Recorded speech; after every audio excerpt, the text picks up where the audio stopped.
Good heavens. You just let a homeless man sleep in your garage? Layla bit her lip, her heart racing as the door slammed shut behind her. She knew it was utterly crazy, but what did she have left to lose? After everything she'd been through, betrayed, abandoned, forgotten, she had nothing but a heart worn weary from trying to stay strong. She only meant to help for one night. No questions asked, no favors expected. Yet she had no idea this man had once possessed everything and carried with him a secret powerful enough to turn her entire world upside down. Layla didn't have much to be remembered by. She wasn't especially beautiful, nor particularly witty. In Wren's Diner, a small eatery where she waited tables from dawn until late at night, Layla existed like a muted backdrop, quiet, efficient, and almost invisible. Guests who stopped by might recall the signature pie or the tinkling of the glass door whenever someone entered, but they didn't remember Layla. And, in truth, that felt like a relief. She had once been different. Before coming to Flagstaff, she was another version of herself, a woman who still believed in love, in friendship, in the possibility of starting a decent family. But everything shattered one unexpected afternoon, when she walked into her apartment and found the two most important people in her life quietly destroying it, so shamelessly silent that she no longer had the strength even to be angry. She left the next day. No explanation, no luggage except for her backpack and an unnamed sense of loss. She chose Flagstaff to hide not because it was beautiful, but because it was far enough, cold enough, and quiet enough that nobody would ask too many questions. She rented a small house at the end of a street, beside a seldom-trodden pine forest, and got a job at Wren's, the only place looking for someone who listens without needing to talk back. Each of her days passed in a simple, repetitive rhythm. Coffee, eggs, smiles, the check, thank you. She didn't try to make friends, didn't let anyone know her birthday, and left no trace behind except for the tired footsteps leading home each evening. But old wounds don't disappear. They only learn to lie still. There were nights when, after locking up, drawing the curtains, and curling beneath her worn blanket, Layla felt her heart so empty it frightened her. She couldn't remember the last time someone had held her. Not in a sexual sense, but simply so she'd know she wasn't invisible. That evening, the snow began falling earlier than forecast. She stepped out back to take out the trash, her boots pressing into the thin ice under the eaves. The cold turned her breath to vapor, and even her thin gloves couldn't stop her fingers from going numb. But it wasn't the wind that made her freeze, it was a strange movement in the darkness by the garbage bin. A man. He was huddled against the wall, curled in on himself as if trying to shrink into whatever small shelter he could find. His tattered coat was dusted with snow, and his long hair was matted at the nape of his neck. Layla couldn't see his face, only his hands clenched around his knees, as though they were the only thing keeping him from falling apart. Her heart pounded. Her first instinct was to step back, but she didn't scream. She didn't run. She'd seen that look before, the look of someone who no longer expected anything from the world. He didn't look up. He didn't ask for money. He only uttered one nearly inaudible sentence. "I just need somewhere to stay tonight." And there Layla stood, frozen between the choices she knew all too well. To close the door, lock up her heart, walk away, pretend she hadn't seen. She could have. She had been doing exactly that for months. But tonight, something inside her cracked open, softened, became a little more compassionate. She turned her back and went inside. She fetched an old blanket from beneath the cupboard, a packet of tea bags, and a bottle of water. Then she went back out, opened the garage door, flipped on the dim yellow light, and nodded slightly. No explanation, no warning. The man rose slowly.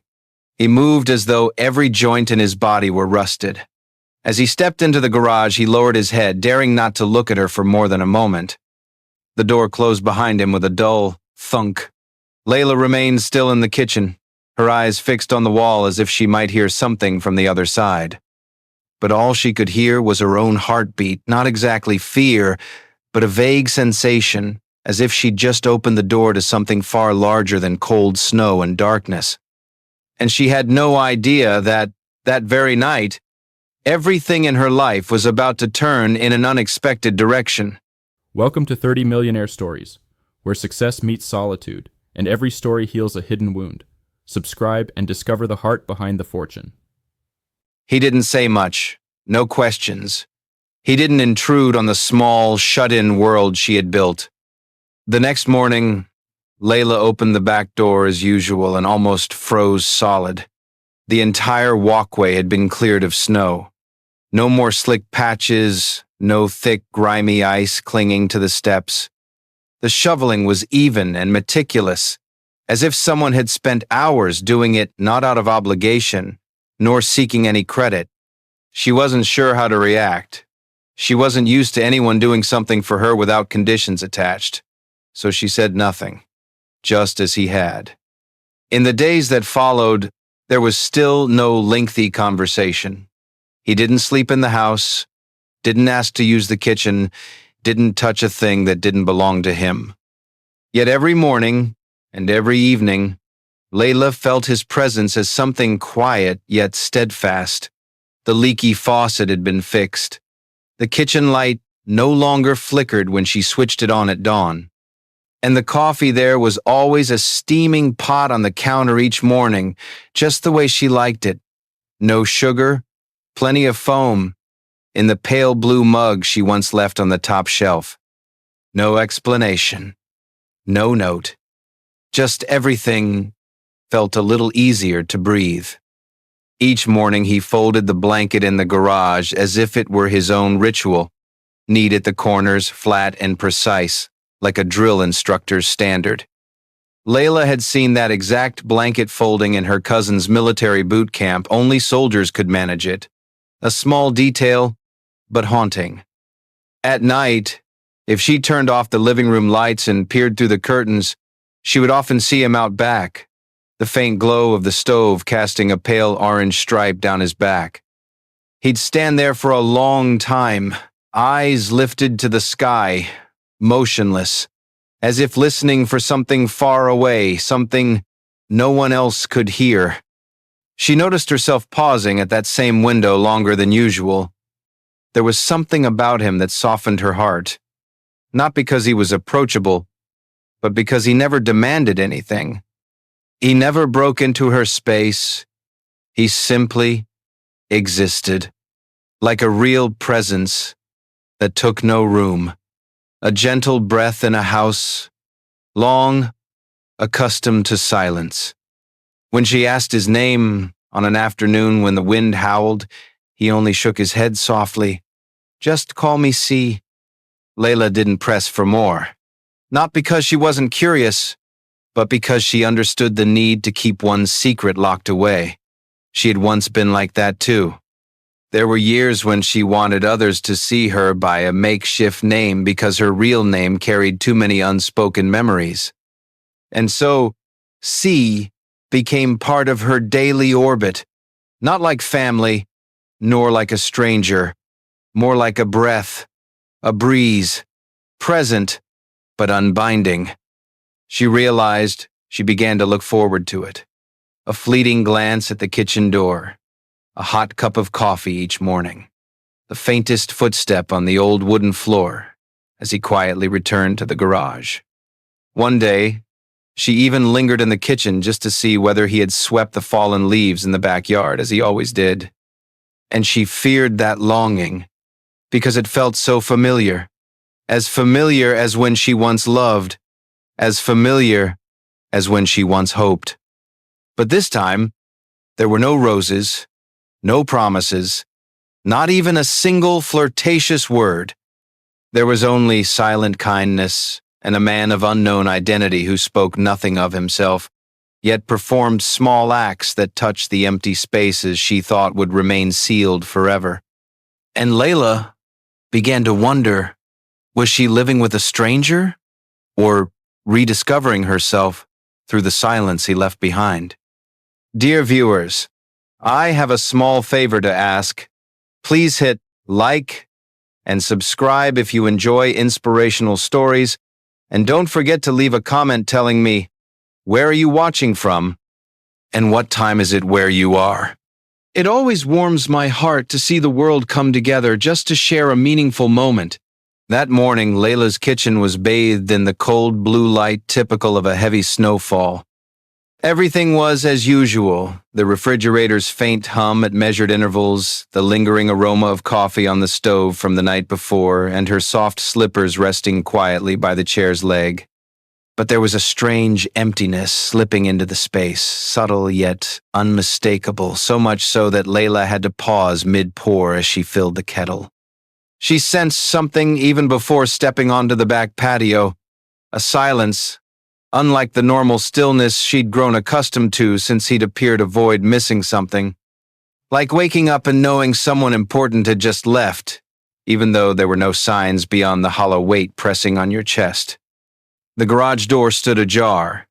Unusual. Layla approached, her breath misting in front of her. She pushed the door open and froze. No one was inside. No blanket, no backpack, no scrap of paper, no sound. Only the old blanket she had lent him, folded perfectly and placed neatly atop the wooden crate he used as a seat. Beside it sat a ceramic mug of coffee, still radiating a faint warmth from within. Layla swallowed hard. Her fingers trembled as they brushed the mug as if touching the last proof of something delicate that had truly existed. Then she saw it, a sheet of thick, ivory-colored paper, its edges slightly warped from moisture, laid flat beneath a smooth, round stone used as a paperweight. On it was a drawing, simple, yet breathtakingly vivid. It was her. Layla was seated by the kitchen window, her hair loosely tousled at the nape, one hand cradling the coffee mug, her gaze distant as if pondering a place she had never been. No posed perfection, just raw authenticity. The artist hadn't simply looked at her. He seemed to have understood her. Each fine, gentle pencil stroke mirrored his presence, soft, yet deeply imprinted. In the lower right corner was a small, tilted signature. C. She pressed the drawing against her chest, her heart pounding as though she had just lost something she hadn't realized was precious. It wasn't the pain of abandonment, but something deeper, as if the piece she'd just lost had been the only thing that truly understood her without needing words. Layla did not cry, but her throat constricted and her hands shook the entire morning. She couldn't say how long she sat in the garage before standing, placing the drawing into a soft cloth pouch and driving to the town center where an art framing shop stood, one she'd always passed by but never entered. Inside the dimly lit shop, the scent of ink, wood, and time lingered in the air. The owner was an elderly man, thick glasses perched on his nose and a slight stoop in his back, though his hands remained strong and nimble. When Layla carefully unfolded the drawing, he leaned in to take it, then froze. His hand hung midair. One beat. Then two. His glasses slipped down the bridge of his nose, and he fumbled to push them back up in a rare display of awkwardness. He stared at the work, then at Layla without blinking.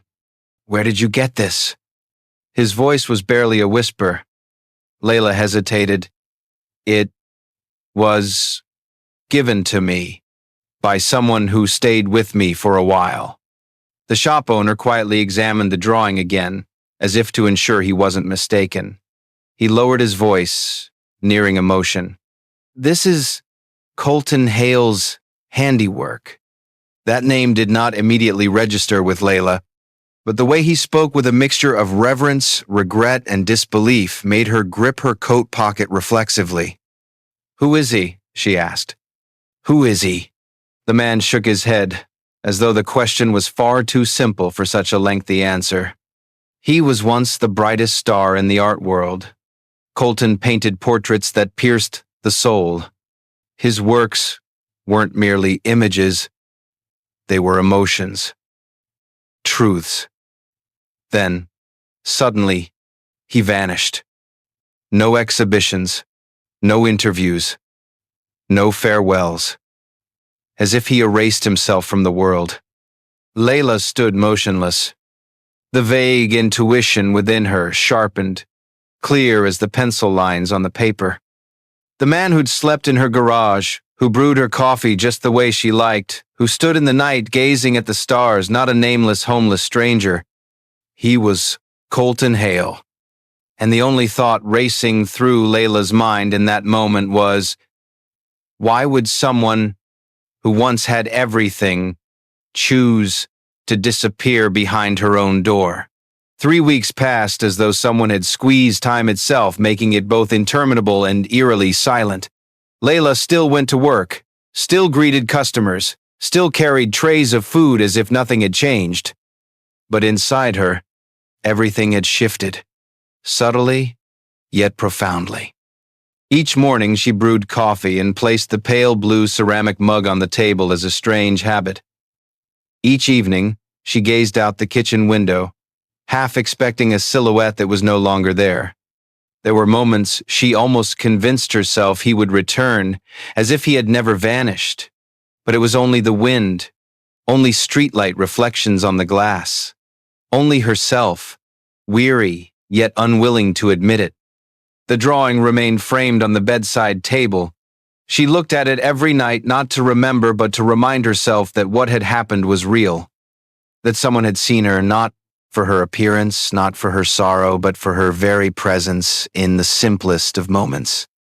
Then, one Thursday morning, amid junk mail and bills, an ivory envelope lay quietly like it didn't belong. No return address, no postmark. Only her name, written in bold black script, simple, yet enough to make her heart stumble. Inside was a single sheet of paper. No greeting, no explanation, only 8 handwritten words. If you still have the drawing, bring it to me. See? Below was an address in Santa Fe, New Mexico, a gallery called Aria's Light. Layla sat motionless in her kitchen. Everything around her blurred, leaving only that message sharp and insistent, like a call from somewhere she'd stopped believing existed. She read it again and again. Each time, her heart beat slower, not from fear, but from something like a long-buried longing rising to the surface. She didn't decide immediately, but that night, she couldn't sleep, nor the next. And on the third night, when moonlight streamed through the window and landed precisely on the edge of the framed drawing, Layla rose, packed her things, rolled the drawing into its cloth tube, and set off. The bus to Santa Fe took nearly 8 hours, traversing barren hills, silent towns, and deserted gas stations. She spoke to no one, played no music. She sat holding the tube as though it were the only piece of truth she still believed in. Aria's Light Gallery was tucked away on a quiet street, behind an old bookstore and a Japanese tea shop. The frosted glass door slid open softly, revealing warm, golden light inside, like the first winter sunshine. She entered. The bell chimed as softly as a breath. Inside was neither crowded nor noisy. Only a few people moved quietly among the frames. Layla paused before taking a step in, and then stopped altogether. The room was filled with portraits, and every one of them was her. There she was, folding the blanket in the garage. There she was, reading by the window. There she was, pouring water into a teapot. There she was, her gaze drifting toward nowhere, as if searching for something lost. Fleeting expressions she had never noticed, each emotion she thought only she could feel. No grandeur, no stylization, just her so real it took her breath away. Layla walked slowly from one frame to the next, as if traversing her own soul. Not in grand moments, but in tiny ones no one noticed. the tilt of her head at the whistle of boiling water, the slow blink when rain began to fall. Each was rendered in color and line unadorned, yet haunting. On the wall, between two paintings, a handwritten phrase in white paint read, "The grace in her stillness." Layla stood still. No one called her name. No one introduced themselves. Yet this entire room, every wall, every hue, every beam of light whispered something only she could hear. And in that instant, Layla understood she was no longer nameless. Someone had seen her, and not only seen, but made her into art. Dear viewers, please take a moment to relax or sip some water, then stay tuned for the next surprising chapter. Comment 1 if you're enjoying the story, so we know you're still here. The sound in the gallery seemed to sink into a strange stillness. Not exactly silence, but as though everything paused to make way for something that had just entered, something impossible to ignore. Layla sensed the shift even before she turned around. It wasn't footsteps. It was the air in the room, as if suddenly off-beat. As though every eye had fixed on one point, as though the gallery, the place where she had rediscovered herself in each frame, was about to unveil another layer of memory. A layer she wasn't ready to face. When she spun around, he was there. No longer the gaunt figure in a threadbare coat, no longer the lost eyes avoiding her gaze. Colton Hale, the painter who had vanished from the world, stood amid the crowd as if there had never been an empty space. His light gray suit fit his tall, lean frame in an almost uncanny way. His hair was gently combed back, and the warm gallery lights highlighted the sharp angles of his face. But what rooted Layla to the spot wasn't his appearance. It was his eyes. Still that same look, the eyes of C, the man who had washed her coffee mugs in her kitchen without a word, who had shoveled snow behind her house without thanks.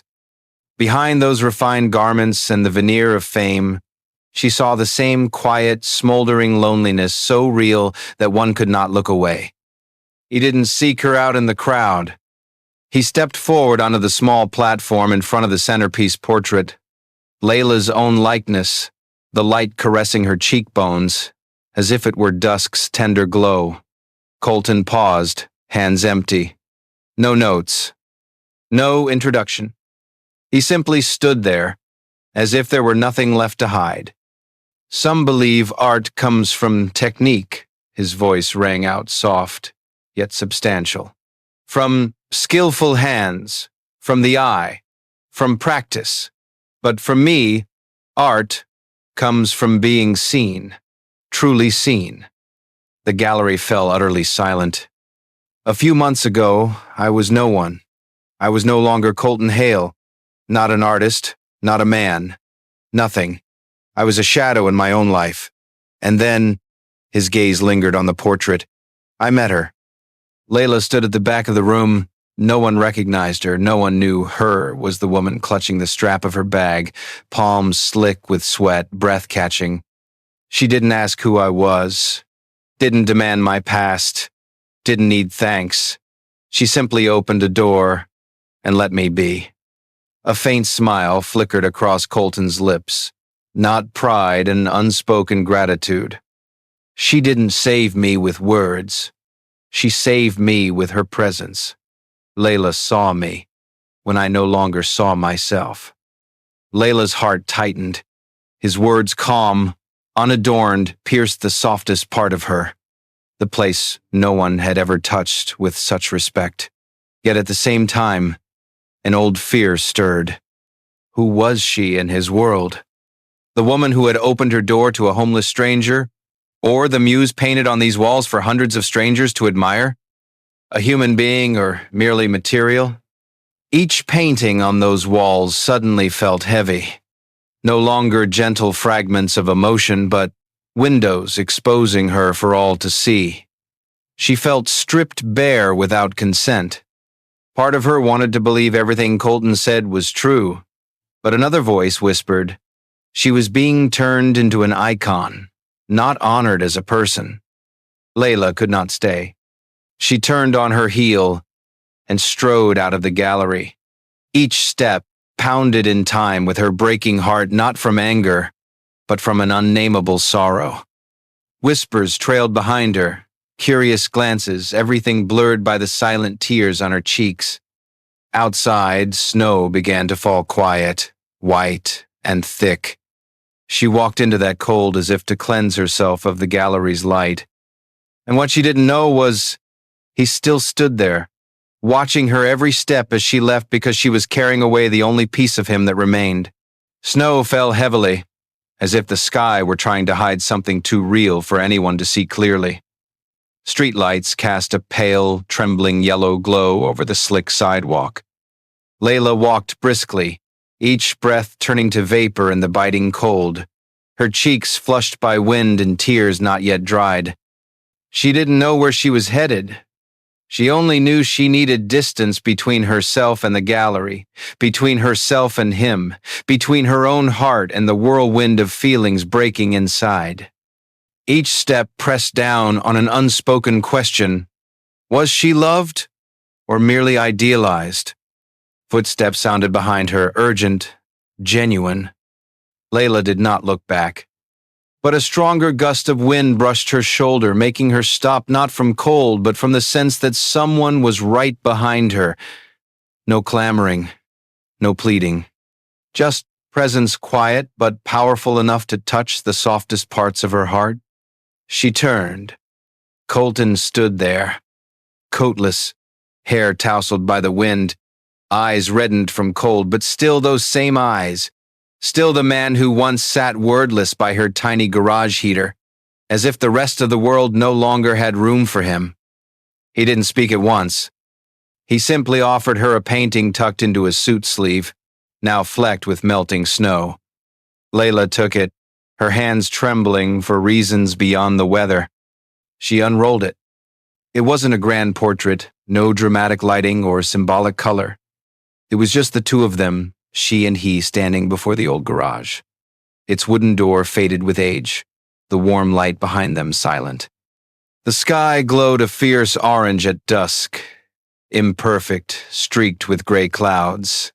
But amid all that normalcy, they were holding hands. Not for display, but as if, should they let go, they would lose each other again. She looked up. Colton was watching her, not defensively, nor trying to dress his words in grand rhetoric. There was only one line.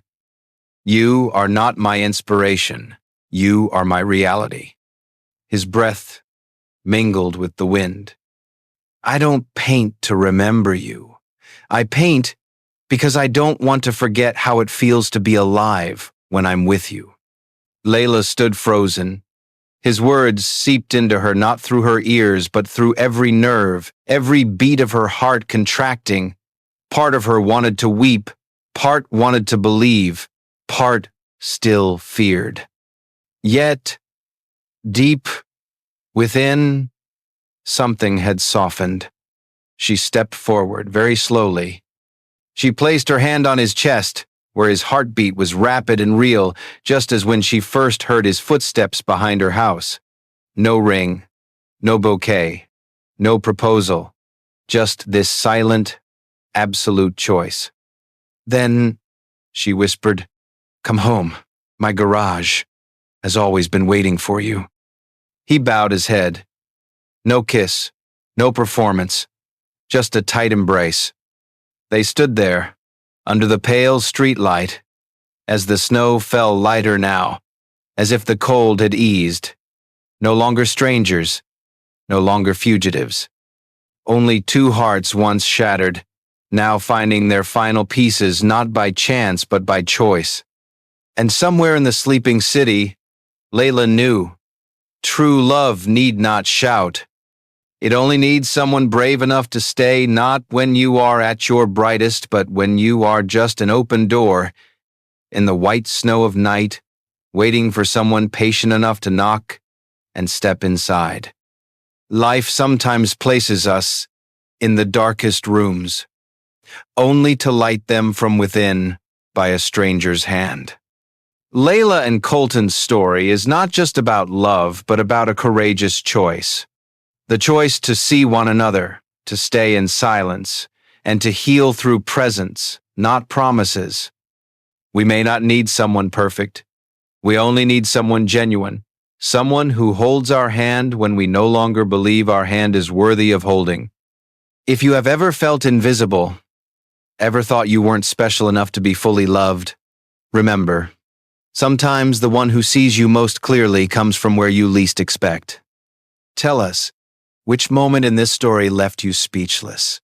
Don't forget to leave a heart, share your thoughts in the comments, and share this video if you believe it deserves to be seen. Thank you for staying until the end, and may you, wherever you are on your journey, find someone gentle enough to truly see you.